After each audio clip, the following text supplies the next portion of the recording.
అండి, wish you happy క్షీరాబ్ది ద్వాదశి అండి.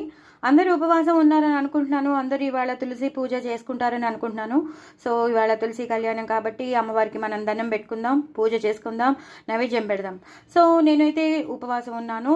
ఉపవాసం పులిహోర కూడా చేశాను. దాని రెసిపీ నేను మీకు పంపిస్తున్నాను. అది చాలా చాలా డిఫరెంట్ పులిహోర అండి. నిమ్మకాయ పులిహోరే కానీ చాలా చాలా డిఫరెంట్గా ఉంటుంది.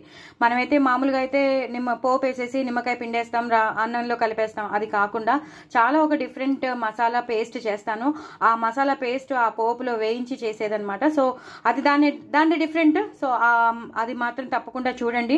ఆ పులిహోర మాత్రం మీరు చేసుకోండి. ఇంకా కార్తీక సోమవారాలు ఉన్నాయి కాబట్టి కంపల్సరీగా మిగతా మీరు ఎప్పుడైనా చేసుకోవచ్చు, ఏ పండగలకైనా చేసుకోవచ్చు, అమ్మవారికి ఎప్పుడైనా నైవేద్యం పెట్టచ్చు. చాలా చాలా డిఫరెంట్ అయిన పులిహోర.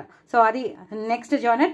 ఇది మాత్రం క్షీరాబ్ది ద్వాదశి కాబట్టి నేను తులసి అమ్మవారికి నేను పానకం చేశాను. పానకంలో ఇలాచి వేశాను, అలాగే మిరియాల పొడి వేసాను.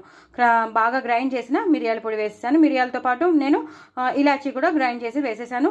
అలాగే పౌడర్డ్ బెల్లం వేసేసి మొత్తం కలిపేశాను. సో అదనమాట. వడపప్పు నానబెట్టుకున్నాను.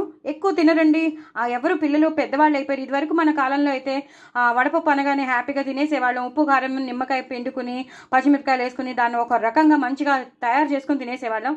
ఇప్పుడు అసలు పిల్లలు ఏమీ ముట్టుకోవట్లేదు, ఏమీ తినరు.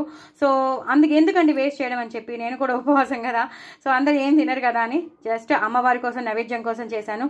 సో వడపప్పు, అలాగే గోధుమ పిండి, పౌడర్డ్ బెల్లం రెండు కలిపి చేసిన చనివిడి, అలాగే మన పంచదార, బియ్యం పిండి, ఇది రెండు నేను నైవేద్యం పెడతాను. సో రెండు నైవేద్యం పెడతాను. బియ్యం పిండి, పంచదార, అలాగే గోధుమ పిండి, బెల్లం. సో పౌడర్డ్ బెల్లం వేసి కలిపేశాను. ఈ రెండు చనివిళ్ళు నేను నైవేద్యం పెడతాను. వడపప్పు నైవేద్యం పెడతాను. ఈ పానకం అంటే కొంచెం ఇష్టం కాబట్టి కొంచెం ఎక్కువ చేసినా పర్వాలేదు, తాగేస్తారు. మా వారికి చాలా ఇష్టం పానకం, అసలు వదలరు. ఉంటే మాత్రం కంపల్సరీ అయిపోతుంది అనమాట, అంత ఇష్టం అనమాట. సో అదనమాట. ఇవాళ క్షీరాబ్ది ద్వాదశికి నైవేద్యం పెట్టేస్తాను పులిహార, ఈ పానకం, వడపప్పును.